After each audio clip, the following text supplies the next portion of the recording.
ठरलं तर मग या मालिकेच्या पुढील काही येणाऱ्या भागांचे लेटेस्ट त्याचबरोबर इंटरेस्टिंग अपडेट आपण आपल्या आजच्या या व्हिडिओमध्ये जाणून घेणार आहोत। चला तर मग अजिबातच वेळ वाया न घालवता सुरुवात करूया आपल्या आजच्या या व्हिडिओला। तर आता आपण इथे असं पाहतो की आता सगळं काही व्यवस्थित झालेलं असतं। मधुभाऊंना त्यांचा आश्रम परत मिळालेलं असतं। सायलीबरोबर पूर्ण आजी, बाबा, अस्मिताई सगळे चांगले वागायला सुद्धा लागलेले असतात आणि कल्पनाचं मनही आता हळूहळू वळत असतं। त्यानंतर मग आता अर्जुन हा सायलीला म्हणत असतो, बायको, सगळ्यांना सगळं मिळवून देण्यासाठी तू खूप एफर्ट्स घेतलेस, तू खूप प्रयत्न केलेस, पण तू एका व्यक्तीला मात्र खूप विसरलीस। त्यावर सायली म्हणते, मी कोणाला विसरली आत्ता? हे बघा, तुम्हाला जे बोलायचं आहे ते तुम्ही मला स्पष्टपणे सांगा बरं। चैतन्य भाऊजींना मी विसरले असं म्हणायचं आहे का तुम्हाला? किंवा अश्विन भाऊजी? त्याबरोबर अर्जुन म्हणत असतो, शाब्बास, तुझ्या लक्षात चैतन्य आहे, अश्विन आहे, पण मी नाही आहे ना? त्याबरोबर सायली म्हणत असते, अहो, मी तुम्हाला कधी विसरू शकते का? तुम्हाला विसरेन तर मग कोणाला लक्षात ठेवेन? तुम्ही आयुष्यभर फक्त माझ्या लक्षात राहाल, तुमच्या व्यतिरिक्त कोणीच नाही। त्याबरोबर अर्जुन म्हणत असतो, हो ना, मग सगळ्यांना काही ना काहीतरी दिलंस, सगळ्यांसाठी काही ना काहीतरी केलंस जेणेकरून सगळ्यांना बरं वाटावं। माझ्यासाठी काय केलंस? सायली म्हणते, म्हणजे? त्यावर अर्जुन म्हणत असतो, गेली 2-2.5 वर्ष ही केस मी लढत होतो। गेली 2-2.5 वर्ष मला ह्या गोष्टींचा मनस्ताप झाला आहे, पण तरीही सगळ्यांसाठी सगळं, पण माझ्यासाठी मात्र काहीच नाही ना? त्याबरोबर सायली म्हणते, बाप रे, तक्रार? बरं, तक्रारची दखल घेतली, मग सांगा काय हवं आहे माझ्या नवऱ्याला? काय करायचं काय तुमच्यासाठी अशी तुमची इच्छा आहे? त्याबरोबर आता लगेचच अर्जुन म्हणत असतो, काय करायचं म्हणजे? तू ठरव। त्यावर सायली म्हणते, अहो तुम्ही सांगा तर खरं, तुम्ही जे सांगाल ना ते तुमच्यासाठी मी करेन। आता तुम्ही सांगा, तुमच्यासाठी मी काय करायचं, काय करू शकते? त्याबरोबर आता अर्जुन हा विचार करतो 2 मिनटं आणि म्हणत असतो, लॉंग ड्राईव्ह। सायली म्हणते, नको। अर्जुन म्हणतो, लॉंग ड्राईव्ह। त्याबरोबर आता ते दोघं लॉंग ड्राईव्हला जायचं ठरवतात। तर आता इथे ही गोष्ट महिपतच्या माणसाने महिपतला सांगितलेली असते, कारण महिपतने सायली आणि अर्जुनवरती लक्ष ठेवण्यासाठी एक माणूस नेमलेला असतो। तो त्यांना सांगतो की सायली आणि अर्जुन हे लॉंग ड्राईव्हवरती जात आहेत, त्याच दिवशी त्यांचा मरण दिवस मी प्लॅन करणार असं आता महिपतने ठरवलेलं असतं। महिपत सांगतो की ज्याप्रमाणे त्या तन्वीचं लहानपणी तिच्या आईवडिलांबरोबर ॲक्सिडेंट करून दिलं होतं ना, आता तसंच तिचं तिच्या नवऱ्याबरोबरही ॲक्सिडेंट करून देणार। जितकी वाईट तिच्या आईची अवस्था झाली आहे ना, त्याच्यापेक्षाही वाईट तिची अवस्था होणार।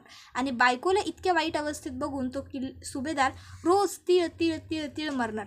मग त्याला कळेल स्वतःच्या माणसांना त्रास झाल्यावर किती त्रास होतो ते। आता मी त्याला चांगला इसका दाखवतो माझा, असं तो म्हणत असतो। त्याबरोबर आता इथे नागोबा हा महिपतला सांगत असतो की अरे नको, असं उगाच काहीतरी करायला जाऊ नकोस, उगाच एकामाचं दुकान काहीच घडून बसलं तर पुन्हा सगळं आपल्या प्रकरण अंगलट येईल, अंगावर शेकेल, त्यापेक्षा राहू देत ना, जे जसं सुरू आहे तसं सुरळीत सुरू राहू दे। आपण साक्षीला सोडवण्यासाठी वरच्या कोर्टात अपील करणार आहोत की नाही? झालं तर मग आपल्याला साक्षी सुटण्याशी मतलब आहे। त्याबरोबर लगेचच आता इकडे नागोबाला महिपत म्हणत असतो, पण वरच्या कोर्टात अपील करायला कोणी वकील तर गावला पाहिजे। त्याबरोबर आता नागोबा म्हणत असतो की हे बघ, मी शोधेन ना वकील, मीच शोधेन, तू काळजी करू नको। साक्षी जशी तुझी मुलगी आहे तशी माझी मुलगी आहेच की, मला सुद्धा तिची काळजी आहे, तू काळजी करू नको। मी तिला काही फार काळ तुरुंगात राहू देणार नाही आहे, मी तिच्यासाठी लवकरात लवकर चांगला वकील बघेन आणि तिची बेल करवेन। आता खरं तर नागोबा हे सगळं का बोलत असतो? कारण नागोबाला आता हे माहिती असतं की आपण जर हे सगळं बोललो नाही तर मग मात्र महिपत हा आपल्याला काही सुखी सोडणार नाही। कारण महिपत याने जर असला काही कांड उपसला आणि त्याच्यामध्ये काही 1-2 घडलं, सायलीला काही आठवलं, तर मग मात्र माझं सगळं कल्याण होऊन जाईल। आणि त्यामुळे आता खरं तर महिपत हा जे सगळं प्लॅन करत असतो ते नागोबा फिसकटवण्याच्या मागे असतो। पण आता महिपतने मात्र पक्क ठरवलेलं असतं की नाही, काहीही झालं तरी आता मी सायली आणि अर्जुन ह्या दोघांनाही चांगला धडा शिकवणार म्हणजे शिकवणारच। त्यामुळे मग आता महिपत हा ठरवतो की मी पाठी फिरणार नाही म्हणजे नाही। नागराज शेठ, तुम्हाला माझी मदत नाही ना करायची, तुम्ही नका करू, मला तुमच्याशी काही घेणं देणं पडलेलं सुद्धा नाही आहे, मी माझा एकटा समर्थ आहे मला जे करायचं आहे ते करण्यासाठी। त्यामुळे तुम्ही प्लीज माझ्या मध्ये करू नका, मी चांगलं अद्दल घडवणार त्या दोघांना, असं त्याचं म्हणणं असतं। तर दुसरीकडे आपण पाहतो की सायली आणि अर्जुन हे दोघंजणं लॉंग ड्राईव्हवरती जायला निघालेले असतात। अर्जुन ही गोष्ट घरात पूर्णाजीला सांगतो, कल्पनाला सांगतो, तर कल्पना म्हणत असते, घरात कामं असताना फिरायला जायचं बरोबर सुचतं। सायली लगेचच म्हणते, नाही जात आहोत आई आम्ही कुठेच, घरात गोकुळाष्टमीची कामं आहेत ना, मला माहीत आहे, अहो, आपण पुन्हा कधीतरी जाऊयात ना लाँग ड्राईव्हवरती. मी म्हटलं होतं ना तुम्हाला, कशाला उगाच आजच जायचं आहे. त्याबरोबर आता लगेचच सायली ही म्हणते, आई आपण मिळून सगळी तयारी करू, मी कुठेच नाही जात आहे, आपण करूया सगळं काम. आणि मग ती लगेचच पदर खोचायला लागते. त्याबरोबर आता अस्मिता तिकडे येते आणि सायलीला म्हणते, सायली थांब. त्यावर सायली थांबते. अस्मिता म्हणते, तुम्ही दोघं फिरायला जा. सायली म्हणते, अहो नको अस्मिताताई. अस्मिता म्हणते, मी मोठी आहे तुझ्यापेक्षा, विसरू नको. सायली म्हणते, सॉरी अस्मिताताई. त्यावर अस्मिता म्हणते, अगं घाबरू नको, मी गमतीने म्हटलं, आणि हसते जोरजोरात. त्यावर सायली म्हणते, अस्मिताताई. त्यावर अस्मिता म्हणते, हो मग कधीतरी तुझ्यावर हक्क गाजवणारच मी, नणंद आहे ना तुझी मोठी. त्यावर सायली म्हणते, गाजवा, हक्काने हक्क गाजवा, आवडेल मला. त्याबरोबर लगेचच अस्मिता म्हणते, हो ना, मग जा आता तुम्ही फिरायला, माझ्या बाळाबरोबर खेळायला कोणीतरी पाहिजे की नको. आणि मग ती लाजते. त्याबरोबर आता अर्जुन हसत हसत म्हणतो, करेक्ट अस्मिताताई, म्हणूनच तर मी माझ्या बायकोला सांगतोय की आपण जाऊया जाऊया जाऊया, पण बायकोला काही कळत नाही आहे. त्याबरोबर लगेचच आता सायली ही लाजते. तर अस्मिता म्हणते, हो ना, मग घेऊन जा तुझ्या बायकोला तू, आम्ही कोणी नाही अडवणार आहोत तुला, बस जा जा जा. त्याबरोबर आता अर्जुन म्हणतो, बघ आता सायली, अस्मिताताईने अप्रुव्हल केलं आहे, त्यामुळे आता तर काही घाबरण्याची गरजच नाही आहे, आता आपण बाहेर जाऊ शकतो, आता मम्मासुद्धा काही बोलणार नाही, काय मम्मा. त्याबरोबर लगेचच सायली म्हणत असते, तुम्ही गप्प बसाव जरा, तुम्हाला कुठे काय बोलावं आणि काय नाही काही कळतं की नाही हो. आता खरं तर सायली हळूहळू कुजबुजत असते, त्यामुळे ती काय बोलते हे इतर कोणाला कळत नसतं. पण आता ते दोघंजण एकमेकाच्या कानात कुजबुजत आहेत ही गोष्ट घरातल्यांना कळते. अस्मिता म्हणते, आम्हीही ऐकलं तर चालेल. त्यावर सायली म्हणते, नाही अस्मिताताई, फार काही महत्त्वाचं नव्हतं. तर आता अर्जुन म्हणतो की बायको तू माझ्याबरोबर येणार आहेस, चल. आता मग मात्र अर्जुन सायलीला हाताला धरतो आणि म्हणत असतो, आम्ही निघतो, बाय बाय बाय. आणि मग अर्जुन आणि सायली हे दोघंजणं लाँग ड्राईव्हवरती जायला निघालेले असतात. सायली रस्त्यात अर्जुनला फक्त ओरडत असते, कशाला उगाच नको त्या करामती करून ठेवता, मला माहिती होतं घरात खूप कामं आहेत गोकुळाष्टमीची, म्हणूनच मी म्हटलं होतं ना की आपण नको जाऊया म्हणून, पण नाही, तुम्हाला माझं कुठे ऐकायचं असतं, ऐकलं तर ते अर्जुन सुभेदार कसे, बरोबर ना. अर्जुन म्हणत असतो, बायको बायको बायको, फिरायला आलो आता आपण, मस्त आपल्याबद्दल बोलूया, एन्जॉय करूया, छान फिरूया आणि घरी जाऊया, प्लीज. उगाचच्या उगाच घर काम काम काम काम असं नको करूस. आठवतंय तुला, पूर्वी मी सुद्धा असाच होतो, फक्त काम काम काम काम काम. तेव्हा तूच मला सांगायचीस की फक्त काम काम असं नाही करायचं, घरातल्यांनाही वेळ द्यायचा, फॅमिलीबरोबरही टाईम स्पेंड करायचा. आता जर मी घरातल्यांना वेळ देतोय, फॅमिलीबरोबर टाईम स्पेंड करण्याचा प्रयत्न करतोय, तर तूच मला अडवतेस. इट्स व्हेरी बॅड बायको. त्याबरोबर सायली म्हणत असते, अहो फॅमिलीबरोबर वेळ घालवायचा म्हणजे संपूर्ण कुटुंबाबरोबर वेळ घालवायचा, फक्त बायकोबरोबर नाही. त्यावर अर्जुन म्हणत असतो, अरे बायको तर फॅमिली असतेच ना, मग तिला वेळ द्यायला नको का तिचा सेपरेट, म्हणून मग मी तुला तुझा सेपरेट वेळ देतोय. त्याबरोबर आता इथे अश्विन याला मात्र ह्या सर्व गोष्टी अजिबातच आवडलेल्या नसतात. तो मनातल्या मनात खूप नाराज होत असतो, चिडत असतो, रागवत असतो. तो म्हणत असतो की इथे माझ्या बायकोला तुरुंगात घालून या दोघांची मस्त मज्जा सुरू आहे, पण मी यांना माफ नाही करणार, यांना अद्दल घडवल्याशिवाय मी गप्प नाही बसणार. यांना काय वाटतं माझ्या तन्वीला यांनी तुरुंगात घातलं आणि मी यांना सुखी सोडून देईन, नाही, तुम्ही खूप मोठी चूक करताय दादा आणि वहिनी. नाही, जर तुम्हाला जन्माची अद्दल घडवली ना तर मी नाव नाही सांगणार, अश्विन सुभेदार. बघाच, माझ्या तन्वीला सोडवण्यासाठी मी सगळ्यात उत्तम वकील उभा करेन तुमच्या विरोधात, आणि तुम्हालाही खूप मोठा धक्का बसेल ज्यावेळेस माझी तन्वी माझ्याबरोबर बाहेर असेल. तन्वी, आपण सुद्धा तू बाहेर आल्याच्या नंतर अशीच मजा करू, आपण प्रत्येक सण साजरा करू. सण नसला तरी तू ज्या दिवशी बाहेर येशील त्या दिवशी तो माझ्यासाठी खूप मोठा सण असेल, असं अश्विन मनातल्या मनात म्हणत असतो. बिचारा अश्विन अजूनही प्रियाच्या प्रेमात किती पागल आहे. त्याला अजूनही हेच वाटत आहे की आपला दादा आणि आपली वहिनी खोटं बोलत आहेत आणि आपली बायको म्हणजेच प्रिया ही खरं बोलते. पण ज्यावेळेस बिचाराला खरोखर कळेल की आपली बायको प्रिया किती खोटारडी आहे, ती किती नीच आहे, त्यावेळेस त्याच्यावर काय परिस्थिती येणार आहे हे सगळं पाहायला खूपच वाईट वाटणार आहे. तर आता आपण पाहतो की अश्विन हा एका वकिलाला भेटायला गेलेला असतो आणि तो त्याला विनंती करतो की माझ्या बायकोची केस घ्या. आधी तो वकील तयारसुद्धा होतो, पण ज्यावेळेस त्याला कळतं की ही केस ॲडव्होकेट अर्जुन सुभेदारांच्या आणि दामिनी देशमुखच्या मध्ये होती आणि ॲडव्होकेट दामिनी देशमुखसुद्धा ही केस हरली आहे, त्यावेळेस तो केस घेण्यापासून स्पष्टपणे नकार देतो. तर आता इथे सायली आणि अर्जुन छान मस्त गाणी ऐकत ऐकत चाललेले असतात, गप्पा टप्पा मारत असतात, सगळं कसं छान सुरळीत सुरू असतं. तर आता इथे महिपत त्याच्या माणसांना सांगतो की आता त्या गाडीचा पाठलाग करायचा आणि पाठलाग करून बरोबर त्या गाडीला असं उडवायचं ना की त्या गाडीमधले कोणी जगलेच नाही पाहिजे. त्याबरोबर लगेचच आता इथे गाडीच्या पाठी एक खूप मोठा टेम्पो यायला लागतो, ट्रक यायला लागतो. आता सायलीचं लक्ष मागे जातं आणि तो ट्रक बघून सायली खूप घाबरते. ती जोरात ओरडायला लागते, वाचवा वाचवा, थांबवा थांबवा थांबवा. त्याबरोबर आता अर्जुनला कळत नसतं की नेमकं सायलीला काय होतंय. अर्जुन सायलीला बघण्याच्या नादात गाडी स्लो करतो आणि मागून तो ट्रकवाला येतो आणि खूप जोरात अर्जुन आणि सायलीच्या गाडीला धडक देतो. त्याबरोबर आता अर्जुन आणि सायलीला लागतं. सायली ही पूर्णपणे बेशुद्ध होऊन गेलेली असते. तिला काही कळत नसतं, काही आठवत नसतं.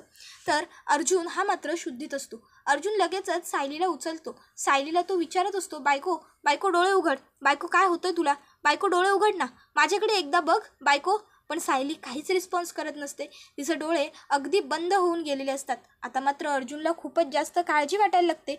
त्याला कळत नसतं की नेमकं आता काय करू, सायलीला नेमकं झालंय तरी काय. अर्जुन हा लगेचच तिथल्या काही लोकल लोकांची मदत घेतो. एक रिक्षा थांबवतो, त्यामध्ये सायलीला घेतो आणि ताबडतोब तिकडनं हॉस्पिटलला जायला लागतो. सायली ही पूर्ण बेशुद्ध अवस्थेत असते. अर्जुन तिला हाका मारत असतो, बायको उठ बायको उठ, पण सायली काहीच उठत नसते.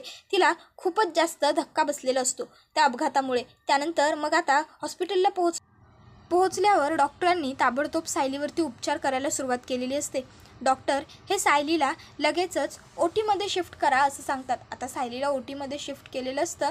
सायली बेशुद्ध अवस्थेत असते. डॉक्टर पहिले येऊन सायलीचा चेकअप करतात आणि डॉक्टर सांगतात की ताबडतोब ICU. त्याबरोबर लगेचच सायलीला ICUमध्ये नेलं जातं आणि मग लगेचच आता सायलीला सलाईन्स लावल्या जातात, ऑक्सिजन घेण्याचा मास्क लावला जातो, व्हेंटिलेटर वगैरे सगळं आता सायलीसाठी उपलब्ध केलं गेलेलं असतं.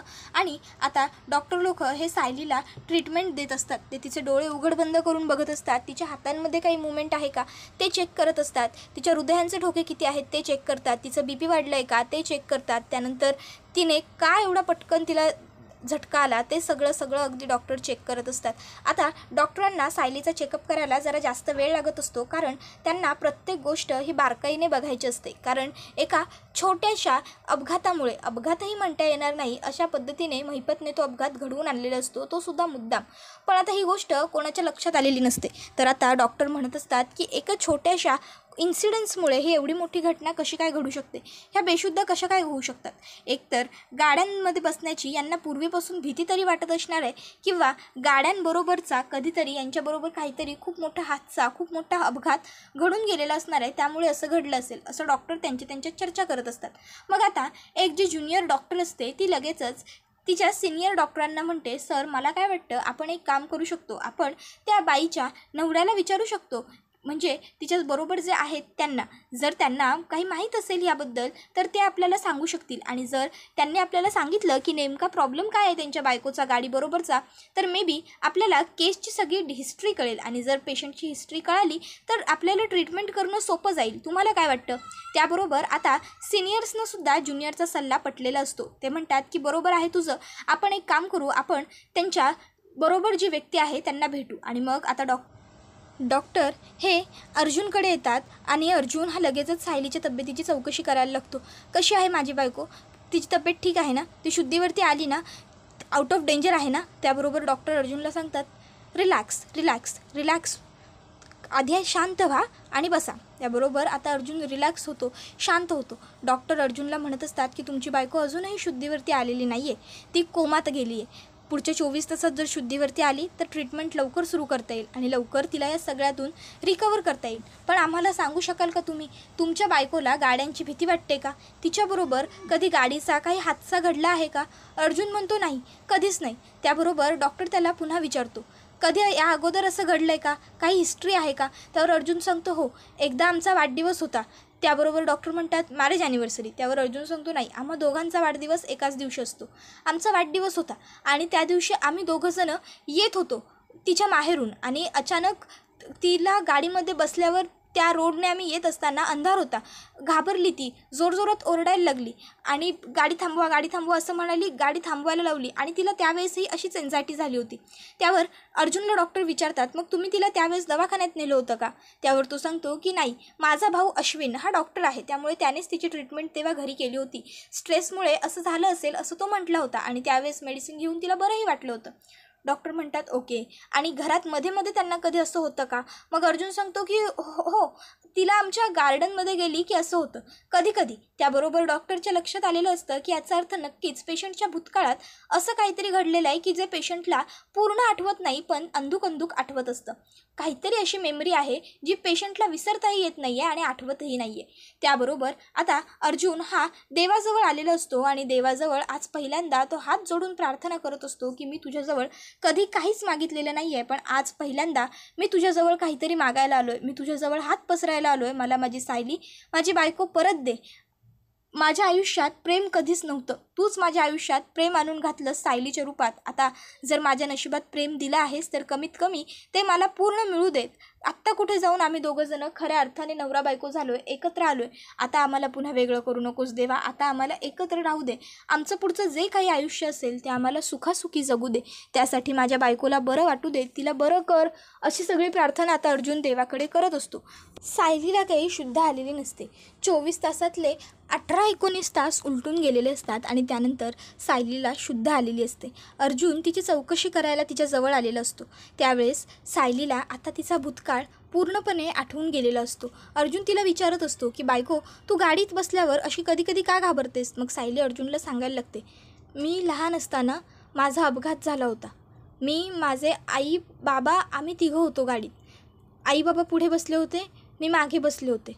मागून एक खूप मोठा ट्रक आला, आम्हाला उडवलं. मी उठले, आई बाबा उठलेच नाही.